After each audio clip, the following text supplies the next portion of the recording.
I refused to invite my sister to my wedding. After she sabotaged my career, so my fiancé went behind my back and invited her anyway. I canceled the wedding and now my whole family is against me.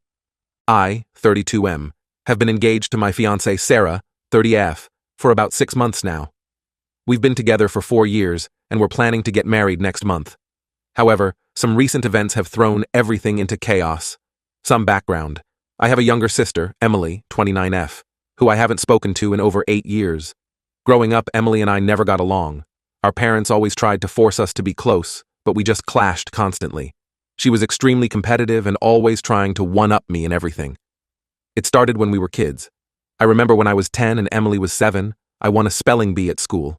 My parents were so proud, they took us out for ice cream to celebrate. Emily threw a fit in the ice cream shop, screaming that it wasn't fair and that she could spell better than me. She demanded that our parents quiz her right there in the shop to prove it. It was mortifying. As we got older, things only got worse. If I got an A on a test, she'd study for days to get an A+. If I made the soccer team, she'd suddenly develop an interest in soccer and try out too. When I started dating in high school, Emily would try to flirt with any girl I was interested in. It was exhausting and made me dread coming home most days. Our parents tried to intervene, but nothing seemed to work.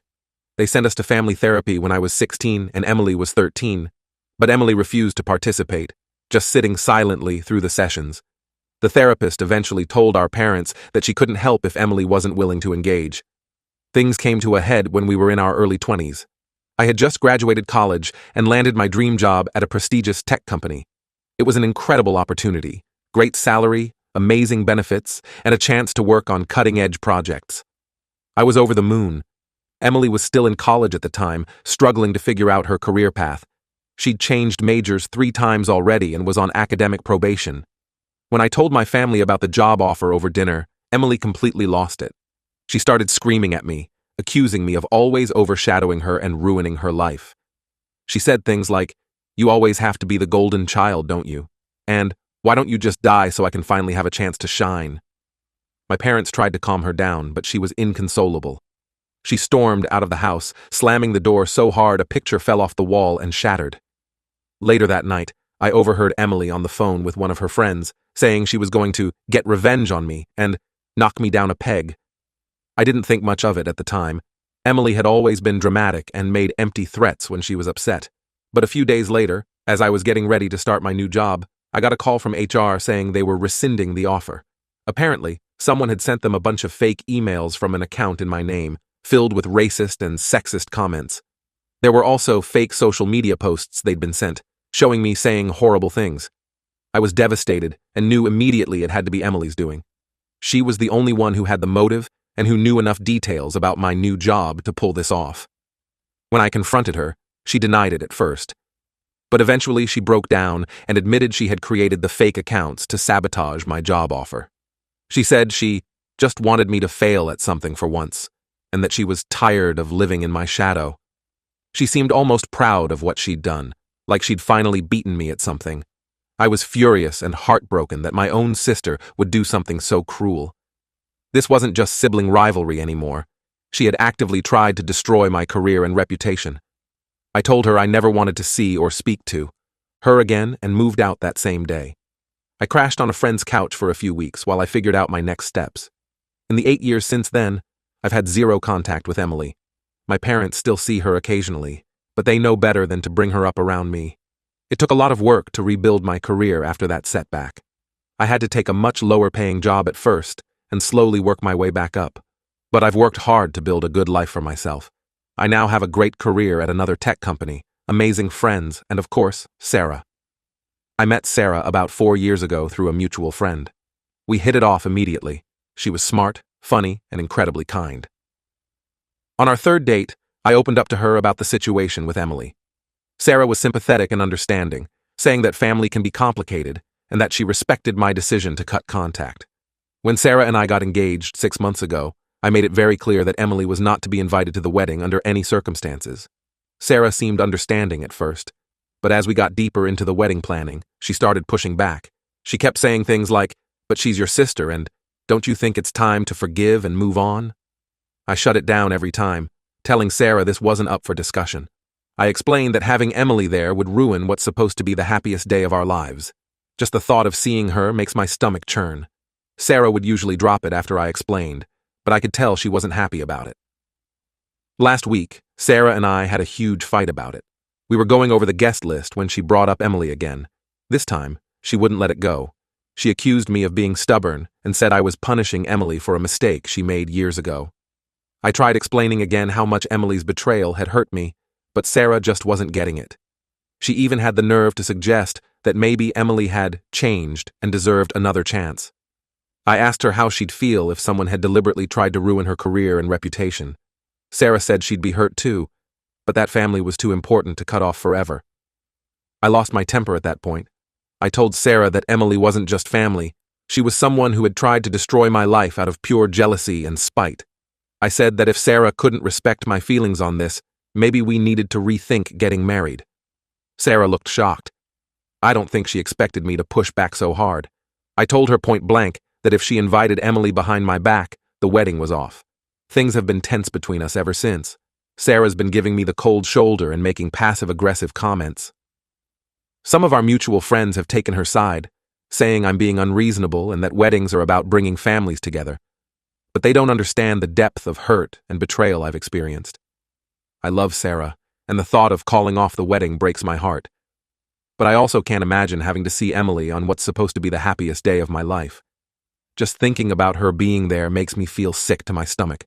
So Reddit, AITA, for refusing to budge on this? Should I just give in to keep the peace?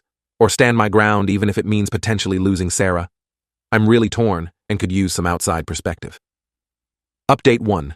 It's been about a week since my original post, and a lot has happened. First, I want to thank everyone for their input and advice. Reading through the comments really helped me gain some clarity on the situation. The day after I made the post, Sarah and I had another big argument about Emily. She kept insisting that family is important and that I should at least consider inviting Emily to the wedding. I stood my ground and told her again that this was a firm boundary for me. Sarah then dropped a bombshell. She admitted that she had already reached out to Emily behind my back. Apparently, Sarah had found Emily on social media a few months ago and had been messaging her regularly. She claimed she just wanted to understand the situation better, but I felt completely betrayed. I asked Sarah point blank if she had already invited Emily to the wedding. She hesitated before admitting that yes, she had told Emily she was welcome to come. I was furious. I told Sarah that by going behind my back like this, she had broken my trust in a major way. She tried to defend herself, saying she thought she was doing the right thing, but I wasn't having it. I told her the wedding was off and asked her to move out of our apartment. Sarah was shocked. I don't think she expected me to actually follow through on canceling the wedding. She started crying and begging me to reconsider, saying she loved me and had only been trying to help. But for me, the trust was broken. I helped her pack up some essentials and she's been staying with a friend for the past few days. In the meantime, I've been dealing with the fallout of canceling a wedding on short notice. Most of our friends and family have been understanding once I explained the situation, but Sarah's family is furious with me. Her mom called me a heartless monster for throwing away our relationship over petty sibling drama. Sarah's brother, who I used to be close with, sent me a long text telling me I was making the biggest mistake of my life. What's been hardest is that I truly do love Sarah. We've built a life together over the past 4 years, and I thought she was the one. We had so many plans for the future. We'd talked about buying a house next year, starting a family in a few years.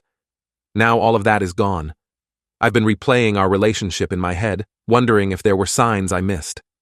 Sarah always knew how I felt about Emily, but she would occasionally make comments about how sad it was that we didn't speak. I always shut those conversations down quickly. Maybe if I had been more open to discussing it, things wouldn't have gotten to this point. But then I remind myself that Sarah knew how important this was to me and chose to disregard my feelings anyway. I've also had to deal with Emily trying to contact me. She sent me a long email apologizing for her past actions and saying she hopes we can reconcile. She wrote about how much she's changed, how she's been in therapy for years working on her issues. Part of me is curious to hear her out, but a bigger part knows that reopening that door would only lead to more pain. I haven't responded and don't plan to. My parents have been calling non-stop, begging me to reconsider. They say that this could be a chance for the whole family to heal. But they don't seem to understand how deep this hurt goes. They've always tried to downplay the rivalry between Emily and me, acting like it was just normal sibling stuff. but what Emily did went far beyond normal sibling rivalry. For now, I'm focusing on taking care of myself. I've thrown myself into work and have been spending a lot of time with friends.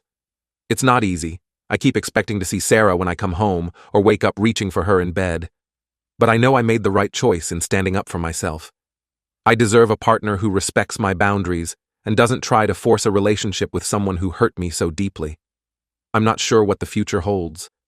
Part of me hopes that Sarah will realize how wrong she was and come apologize. But even if she did, I'm not sure I could trust her again. For now, I'm taking it one day at a time and trying to rebuild my life. Update 2. It's been about a month since my last update. Things have settled down somewhat, but there have been some new developments I wanted to share. Sarah moved the last of her things out of our apartment last week. It was a difficult day. We both got emotional as we said our final goodbyes. Despite everything, there's still a lot of love there. But I know ending things was the right call. Sarah admitted that she realizes now how wrong it was to go behind my back, but the trust has been broken. As she was leaving, Sarah told me that she hopes someday I'll be able to forgive both her and Emily. She said that holding on to anger only hurts myself in the long run. I know she meant well, but it felt like she still wasn't really hearing me. This isn't about anger or holding grudges. It's about protecting myself from people who have hurt me deeply. I've had to block Emily's number and email address. After my last update, she started bombarding me with messages. Some were apologetic, others were angry and accusatory. In one particularly nasty email, she said that I was punishing everyone else for my own inability to move on. It was clear she still hasn't dealt with her own issues. I feel confident in my decision to keep her out of my life. The hardest part has been dealing with my parents. They're upset that I canceled the wedding and keep trying to convince me to reconcile with both Sarah and Emily. Last weekend, they invited me over for dinner. When I got there, I found out they had invited Emily too, hoping to force a reconciliation. I left immediately and haven't spoken to them since. I'm hurt that my parents would ambush me like that. They know how I feel about the situation with Emily, yet they chose to disregard my feelings completely. It's bringing up a lot of old resentments about how they handled things when we were kids. They always tried to force us to get along instead of addressing the real issues. On a more positive note, I've started seeing someone new. It's very casual right now, but it feels good to be moving forward. Her name is Rachel, and we met at a friend's barbecue. She knows about my family situation and has been really understanding and supportive. It's refreshing to be with someone who respects my boundaries without question. I'm also throwing myself into new hobbies and interests. I've taken up rock climbing and have been going to the gym 3 to 4 times a week. It's a great way to work out my frustrations and clear my head. I've also been learning to cook. I realized I had relied on Sarah for most of our meals and needed to learn to fend for myself. It's been fun experimenting with new recipes and techniques. Work has been a good distraction too. I've taken on some new projects that are challenging but rewarding. My boss has been really understanding about everything and has given me some flexibility with my schedule as I deal with all of this. I still have moments where I miss Sarah and our life together. The other day, I came across an old photo of us on vacation last year. For a moment, I was tempted to call her. But then, I reminded myself why things ended and why it's better this way.